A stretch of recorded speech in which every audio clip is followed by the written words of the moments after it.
Todos de azul de pé gritar, o Porto é o maior e o resto é conversa. E todos juntos, todos mão na mão, todos gritando viva o campeão. E todos juntos sempre uma festa.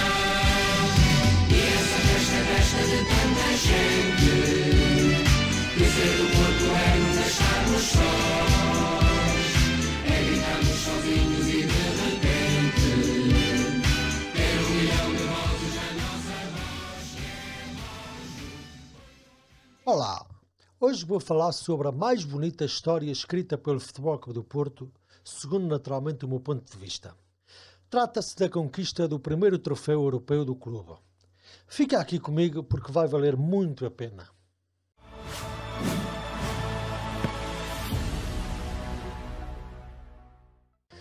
Antes de me debruçar sobre a caminhada gloriosa até Viena 1987, é importante recuarmos um pouco no tempo, mais precisamente à época anterior.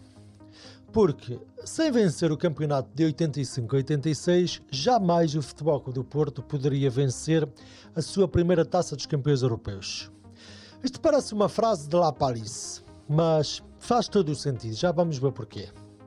Na época de 85-86, os azuis e brancos iriam tentar o bicampeonato. A prova até começou a correr muito bem para os dragões, mas depois um número anormal de lesões de jogadores da equipa tornou o objetivo bastante complicado. Na parte final da primeira volta do campeonato, o Futebol Clube do Porto tem um mau período na prova, com 3 derrotas seguidas fora de casa. Primeiro em Portimão, depois em Guimarães com nova derrota e por fim, no final da primeira volta, na Covilhã. Termina essa primeira volta em 4º lugar do campeonato, embora apenas a 2 pontos do Benfica. Artur Jorge não deitou a toalha ao chão, mas perante uma razia de lesões no plantel com incidência em jogadores cruciais como João Pinto e Jaime Magalhães, o Rei Artur colocou muitas reservas sobre a revalidação do título. A segunda volta iria começar com uma visita ao líder da classificação, o Benfica. Das duas uma, ou o Futebol Clube do Porto saía da luz com pontos, ou poderia começar a pensar na próxima época. O empate acabou por acontecer sem golos, num jogo em que o Futebol Clube do Porto ainda falhou uma grande penalidade por Gomes, que Bento defendeu. Este jogo foi determinante para o que viria a ser a segunda volta do campeonato, onde apenas perdeu mais 2 pontos correspondentes a 2 empates. Na altura, cada vitória valia 2 pontos. Mas o jogo que viria a ser quase crucial desta etapa da prova, que catapultou a equipa para a luta pelo bicampeonato, foi o jogo em Alvalade. A partida foi muito boa da parte do Futebol Clube do Porto, que, a terminar a primeira parte, beneficia de um livre descaído para a esquerda a cerca de 30 metros da baliza. Celso, com o seu pé canhão, não dá hipóteses a Vítor Damas e faz o resultado final da partida. Mas o que aconteceu é que o Benfica, líder da prova, também não perdia pontos. Tinha perdido exatamente os mesmos pontos que o Futebol Clube do Porto nesta segunda volta, ou seja, 2 pontos. Deste modo, mantinha-se a diferença de 2 pontos com vantagem para as Águias. Faltavam então 2 jornadas para o campeonato acabar. O Futebol Clube do Porto tinha de ir a Setúbal, recebendo na última jornada o Sporting da Covilhã nas Antas. O Benfica, por sua vez, receberia o Sporting e acabaria o campeonato no Bessa diante do Boa Vista. Eis que chegava o dia da jornada 29 do campeonato, a penúltima. Com 2 pontos de vantagem, o Benfica recebia o Sporting e o Futebol Clube do Porto visitava o Estádio do Bonfim, onde 3 anos antes tinha perdido pela última vez. Um resultado melhor dos encarnados no seu jogo em relação ao dos Dragões, frente aos Sadinos, deixaria o campeonato completamente arrumado. Mas o menos esperado acabou por acontecer. A 2 jornadas do fim, pouca gente acreditaria na perda de pontos de qualquer um dos candidatos. No entanto, enquanto o Futebol Clube do Porto jogava um jogo terrivelmente difícil em Setúbal e conseguia vencer o desafio na segunda parte, na Luz o Sporting surpreendia o Benfica por 2-1 e entregava praticamente de bandeja o título ao Futebol Clube do Porto. A festa no Benfim era inevitável. Jogadores, técnicos e dirigentes perderam o controle emocional e soltaram tudo o que lhes ia na alma numa época muito difícil, terrível em termos de lesões e com muitas contrariedades. Mas ainda não eram campeões. Era preciso vencer o último jogo nas Antas ou, no mínimo, fazer o mesmo resultado que o Benfica viesse a fazer com o Boa Vista. O Futebol Clube do Porto entrava no relvado das Antas com o estádio a abarrotar. A esperança de vencer era grande e todos esperavam conquistar o terceiro bicampeonato da história do clube.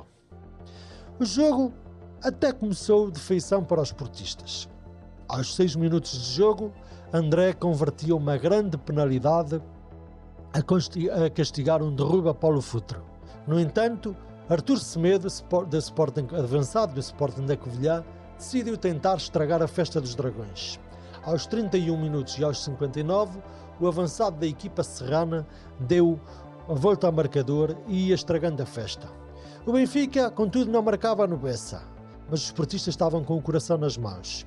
Até que Phil Walker colocava o Boa Vista a vencer o Benfica, antes do Futebol Clube do Porto ficar a perder com o Sporting da Covilhã.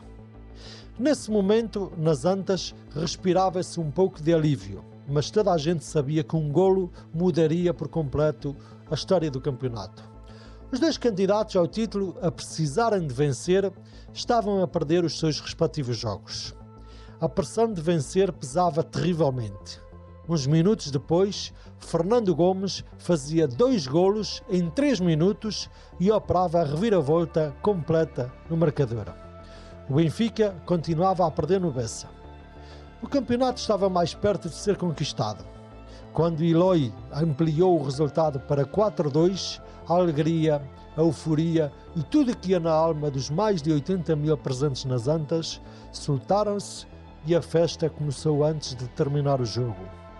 No fim, houve a tal invasão, a habitual invasão do relvado por parte dos adeptos para abraçar os seus ídolos, e foi o culminar de uma festa muito bonita numa época terrivelmente difícil. O objetivo estava alcançado. O Futebol Clube do Porto era, ao fim de 7 anos, novamente bicampeão nacional.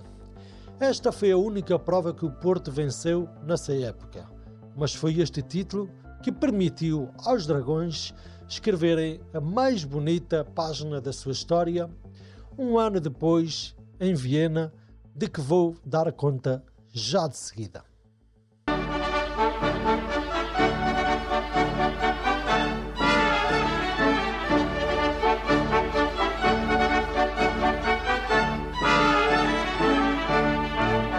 Ó meu Porto, onde a eterna mocidade diz à gente o que é ser nobre e leal. Teu pendão leva ao escudo da cidade que na história deu o nome a Portugal. Ó campeão do teu passado. O Futebol Clube do Porto fez a sua caminhada na Taça dos Campeões Europeus de forma quase imaculada. Apenas teve uma derrota nos 8 jogos realizados. Os Dragões, com o Estádio das Antas em obras, iniciaram a prova com a recepção à equipa do Rabat Ajax de Malta, no Estádio dos Arcos, em Vila de Conde. Na primeira mão, o Futebol Clube do Porto venceu por 9-0 e sentenciou ali a eliminatória. Em Malta, o jogo foi pacato. Sousa marcou o golo solitário da partida a 10 minutos do final. Um jogo que pouco mais serviu de que para cumprir calendário e que valeu, segundo rezam as crónicas, pelo golo de Sousa ter sido um dos melhores golos da sua carreira. Infelizmente, não há imagens do lance.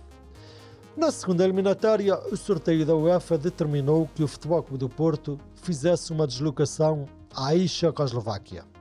Apesar do Vitkovice, onde jogava Lubomir Volk, que mais tarde viria a representar o Futebol Clube do Porto, não ser um osso de roer, As condições climatéricas e o saber jogar em terrenos duros e pesados, na altura, era encarado como uma virtude.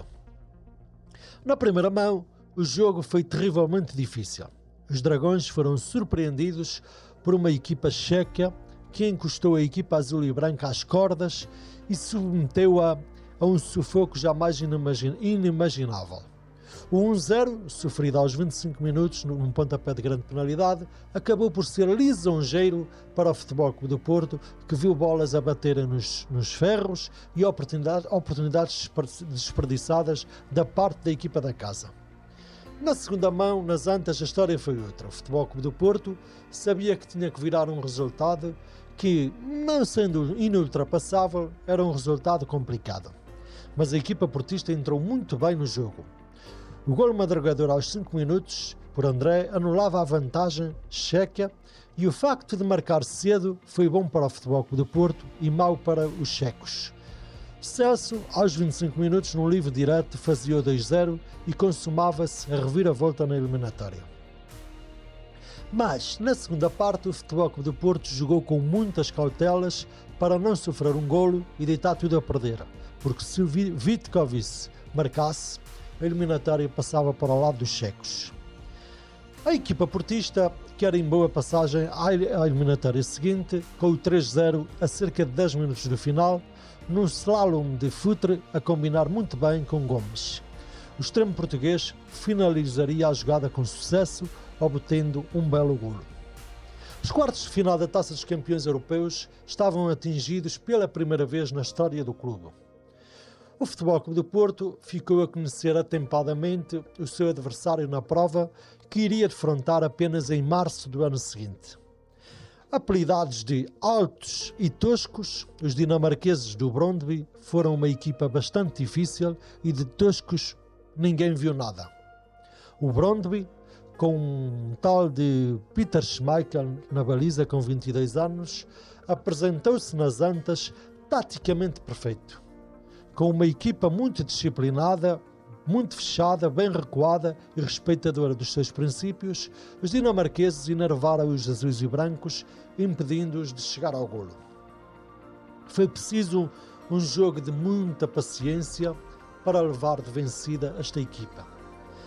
Pelo jogo aéreo não havia hipóteses e pelo jogo jogado, junto à relva, o Brøndby estava perfeito no preenchimento dos espaços. Até que, numa abertura de João Pinto em profundidade, Madjer entrou na área e perante Peter Schmeichel fez o resultado da partida. Faltavam 20 minutos para o fim da partida. O resultado para a segunda mão era bom, mas nada confortável. O Brøndby mostrara ter argumentos para tentar dar a volta à eliminatória. Na Dinamarca, o Futebol Clube do Porto entrou em campo algo recuado e receoso. Os dinamarqueses aproveitaram-se disso e procuraram acercar-se da baliza portista empurrados pelos adeptos. Mlinar Zik, muito concentrado, esteve em bom plano. A 10 minutos do intervalo, o Brøndby conseguiu ir à linha final, cruzar para a área e num cabeceamento de Stephenson inaugurou o marcador, anulando a vantagem dos portistas. Era preciso fazer mais. O Futebol Clube do Porto tinha que ir para a frente e tentar o golo. E não estava a conseguir e receava o Brøndby. Na segunda parte, Juari foi lançado por Arthur Jorge e numa bola perdida a meio campo, Frasco antecipou-se a um dinamarquês, desmarcou o avançado brasileiro e este rematou ao ângulo inferior esquerdo da baliza contrária, empatando a partida. Ainda havia muito tempo para jogar, mas o Futebol Clube do Porto, já com algum traquejo e alguma experiência, conseguiu gerir e controlar o jogo até ao fim. O Futebol Clube do Porto carimbava assim o passaporte para as meias finais da prova e se a presença nos quartos de final desta prova já era um feito inédito no currículo dos Dragões, as semifinais eram muito mais. Com o Futebol Clube do Porto estavam nesta fase o Real Madrid, o Bayern de Munique e o Dinamo de Kiev, 3 colossos do futebol europeu. No sorteio da UEFA calhou a que era considerada a melhor equipa do mundo na altura. Comandada por Lobanovski, um treinador conceituadíssimo, A equipa ex-soviética tinha a base da seleção russa ou soviética e lá brilhavam jogadores como Mikhailichenko, Belanov e Blokhin, este já na fase final da sua carreira. Além disso, esta formação soviética era detentora da Taça das Taças da época anterior.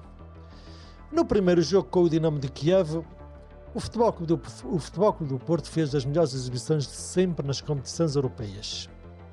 Ao intervalo, o resultado era um nulo, mas o Porto merecia mais. Na entrada para a segunda parte, os dragões aceleraram e, com alguma sorte à mistura, abriram um marcador por futre, a meias com defesa contrária. Os azuis e brancos não recuaram e procuraram o 2-0 para se salvaguardarem. Esse momento chegou num pontapé de grande penalidade convertido por André após mão na área de um defesa contrário. Nas Antas, a euforia era total. O resultado era pouco menos do que ótimo e Viena parecia ali tão perto. Até que a 12 minutos do fim da partida, num lance fortuito, numa bola cruzada para a área portista, Yakovenko cabeceou muito colocado, sem hipóteses para Mlinarczyk. Foi no fundo um balde de água fria nas Antas e deixou os adeptos frustrados e o treinador Artur Jorge furioso. A vantagem era muito escassa e o jogo da segunda mão iria ser terrível perante 100 mil soviéticos. Mas o futebol é fértil em surpresas. A segunda mão foi próspera para o Futebol Clube do Porto. O ambiente criado antes do jogo foi uma tentativa de desestabilizar os azuis e brancos. No entanto, esta tentativa resultou ao contrário. O Futebol Clube do Porto entrava no jogo a vencer. Aos 3 minutos, Celso bateu um livre frontal, a bola tabelou na barreira contrária e enganou o guarda-redes do Dinamo. 8 minutos depois, num pontapé de canto cobrado por Madjer, a defensiva soviética falhou e Gomes apareceu junto ao segundo poste a cabecear para a baliza. Que grande resultado se estava a conseguir na União Soviética. Mas ainda faltavam jogar 80 minutos. O Porto tinha 3 golos de vantagem na eliminatória, que correspondiam a 4 por causa dos golos fora de casa. O Dinamo de Kiev reduziu 3 minutos devolvidos num remate colocadíssimo de Mikhailichenko. Mas os portistas não se atemorizaram com isso. Pelo contrário, o jogo do Futebol Clube do Porto, com bola de pé para pé, era ingrato para a equipa do Dinamo de Kiev. Isto, apesar do mau estado do relvado. Em todo o jogo, o Futebol Clube do Porto esteve mais perto do terceiro golo do que propriamente sofrer o empate. O fim da partida chegou com a festa azul e branca no meio de 100 mil soviéticos nas bancadas a aplaudir a equipa portuguesa. Estávamos com o passaporte carimbado para a final de Viena, de forma a podermos vencer a taça dos clubes campeões europeus. À chegada ao Porto, repetiu-se a recepção apoteótica ocorrida 3 anos antes, quando o Futebol Clube do Porto eliminou o Aberdeen e chegou à final de Basileia. Mas desta vez o avião conseguiu aterrar. Vamos agora para a final de Viena. Lá está agora o Mlinarczyk que dá para Celso. Celso levanta para o ataque à esquerda. Madjer, minha gente, está sozinho. Vai para a grande área, Madjer. Vai simular. Outra finta. Vai para a linha. O cruzamento. Gol!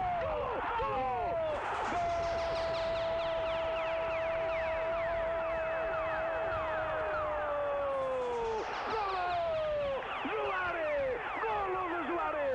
É um pontapé à boca da baliza. Jogada formidável de Madjer aos 35 minutos. Golo do Porto. Em Viena, o Futebol Clube do Porto escreveu talvez a mais bela página da sua história.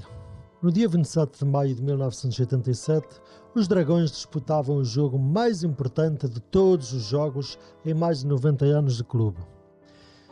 15 minutos antes do início do jogo, já não se via praticamente ninguém nas ruas do Porto. Mas a RTP, só em cima da hora, é que fez a ligação em direto ao Prater. A hora e meia de jogo iria ser cumprida com respeito pelo adversário germânico, mas com a ambição sempre de vencer. Apesar de tudo, na Alemanha faziam-se apostas e prognósticos de goleadas a favor dos bávaros. A primeira parte do jogo foi algo cautelosa da parte das duas equipas, muito tática, com as duas equipas a respeitarem-se mutuamente. Mas, aos 21 minutos, num lance fortuito e de algum azar, o Bayern adiantava-se no marcador por Kogel. Depois, o Bayern teve um ascendente até ao final da primeira parte, criando muito perigo num lance em que Rummenigge rematou a arrasar o poste e noutro em que Matthaus obrigou Mlinarczyk a defesa apertada. O Futebol Clube do Porto tentou reagir, mas parecia muito curto em termos ofensivos. Faltava acrescentar algo ao ataque. Apesar disso, a fechar a primeira parte, Celso teve uma oportunidade de testar o seu pé canhão e na cobrança de um livre rematou fortíssimo a arrasar a trave do guarda-redes belga ao serviço dos germânicos. Na segunda parte, o Futebol Clube do Porto transfigurou-se. Kim ficava no balneário e aparecia Juari na frente de ataque. Logo a abrir, Sousa bateu um livre para a defesa apertada do guarda-redes Jean-Marie Pfaff. Depois, Sousa, novamente, numa boa jogada, permitiu a Madger rematar a arrasar a trave. Mais tarde, Futre teve nos pés a jogada da noite a que só faltou o golo, que se aquela jogada dá golo, era um golo, talvez o golo do ano. O Bayern não incomodava a baliza portista e mostrava-se muito nervoso. Mlinarczyk tinha uma segunda parte completamente sossegada. Mas o Futebol Clube do Porto via a passar o tempo. Começava-se a pensar que o filme de Basileia se iria repetir. O Futebol Clube do Porto a jogar e os outros a marcar. Frasco entrava, entretanto, para o lugar de Inácio e o jogo intensificava-se. Até que, a 12 minutos do fim, o médio, acabado de entrar, teve uma jogada fabulosa pela direita, colocava a bola na área em Juari e este sem ângulo ofereceu a bola a Madger, que, de calcanhar, marcou um golo que iria ficar eternizado. Sem tempo para respirar, o Bayern sofreu o segundo golo 2 minutos envolvidos. Madger recebeu a bola de Celso, partiu para cima do lateral direito contrário, ultrapassou-o com facilidade, cruzou e Juari consumava a reviravolta no marcador. Era a festa, era a loucura no Prater, era a surpresa na Europa por ver um Futebol Clube do Porto tão pequenino a pé de um colosso a dar um baile de futebol. O Bayern jamais conseguiu reagir. O Futebol Clube do Porto geria o jogo como queria e esteve mais perto do terceiro golo do que o Bayern de empatar a partida. O jogo acabava a seguir com o sonho a concretizar-se.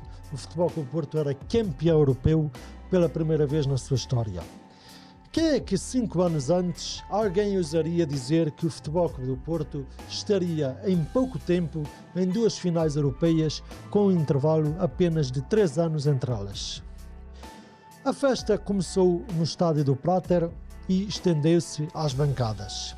Em Portugal as pessoas saíram à rua e festejaram pela noite dentro. Os festejos da comitiva continuaram na viagem de regresso a Portugal. À chegada ao Porto, a comitiva deslocou-se já de madrugada para o Estádio das Antas, onde milhares e milhares de adeptos esperavam ansiosos para ver a taça mais desejada por todas as equipas do velho continente. E assim, chegamos ao fim de mais um vídeo aqui no canal. Quero convidar-te desde já a deixares aqui em baixo as tuas memórias, todas as tuas memórias sobre a final de Viena e toda a jornada que levou o clube ao topo da Europa. Por outro lado, se por acaso nasceste depois desta brilhante noite ou não viveste este marco histórico, diz-me o que significa para ti a primeira conquista europeia do Futebol Clube do Porto, ok? Bom, eu vou ficar por aqui. Nós vamos voltar a marcar encontro na próxima quarta-feira com mais um vídeo do teu interesse. Até lá, despeço-me com um abraço.